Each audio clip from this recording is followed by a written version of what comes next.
Assalamualaikum warahmatullahi wabarakatuh.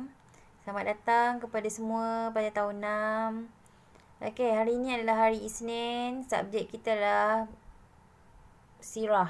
Okey. Kalau sebelum ni pelajaran pertama kita adalah Haji Wida. Kita ulang sikit untuk pelajaran 1 Haji Wida. Okey. Okey, pengenalannya. Haji Wida adalah satu-satunya ibadah haji yang dilakukan oleh Rasulullah. Rasulullah seumur hidupnya hanya sekali je dia menunaikan haji, okey? Okey, haji wida bererti haji perpisahan atau selamat tinggal kerana ia merupakan haji yang terakhir buat Rasulullah SAW. Tidak berapa lama selepas Nabi menunaikan haji, baginda mengalami sakit gering dan juga wafat, iaitu meninggal dunia. Okey, baginda bersama 100,000 orang Islam telah menunaikan haji tersebut pada 25 Zulkaidah tahun 10 Hijrah bersamaan 23 Februari 632 Masihi. Okey, saya ulang sikit. Apa itu Haji Wida? Haji Wida adalah satu-satunya Haji Wida adalah bererti haji perpisahan atau selamat tinggal. Kenapa namanya adalah haji perpisahan ataupun selamat tinggal? Kerana ia merupakan haji yang terakhir buat Nabi Muhammad SAW ataupun Rasulullah SAW. Okey, seterusnya. Peristiwa yang berlaku, apa yang terjadi semasa Haji Wida? Rasulullah SAW telah menyampaikan ucapannya yang terakhir kepada orang ramai dalam perhimpunan di Arafah semasa mengerjakan Haji Wida. Okey, itu ucapan tersebut dikenali dengan nama Khutbatul Wida.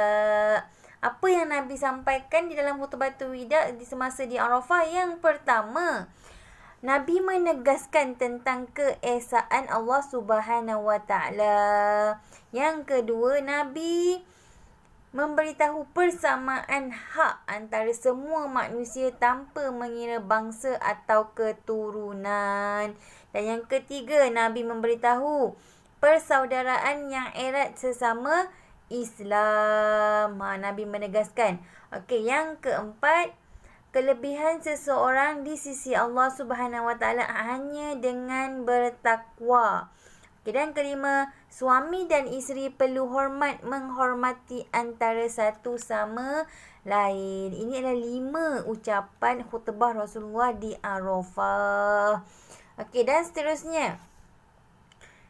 Apa juga yang terjadi? Nabi menerima wahyu yang terakhir. Di situlah Nabi menerima wahyu yang terakhir, iaitu pada 9 Zulhijjah semasa di Arafah. Apabila Rasulullah SAW selesai menyampaikan khutbahnya, turunlah ayat Al-Quran yang menjelaskan kepada umat Islam bahawa agama Islam telah lengkap dan sempurna. Itu dalam surah Al-Ma'idah ayat 3.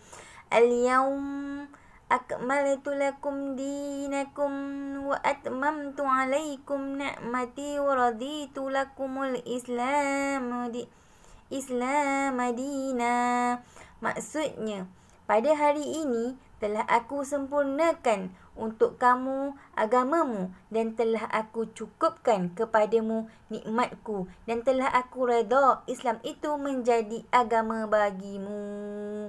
Okey, dan seterusnya kita tengok apa dia kesan iktibar yang terjadi sepanjang Haji Wida ini. Okey, Sayyidina Abu Bakar As-Siddiq. Siapa Sayyidina Abu Bakar As-Siddiq? Adalah sahabat Nabi. Kenapa namanya As-Siddiq?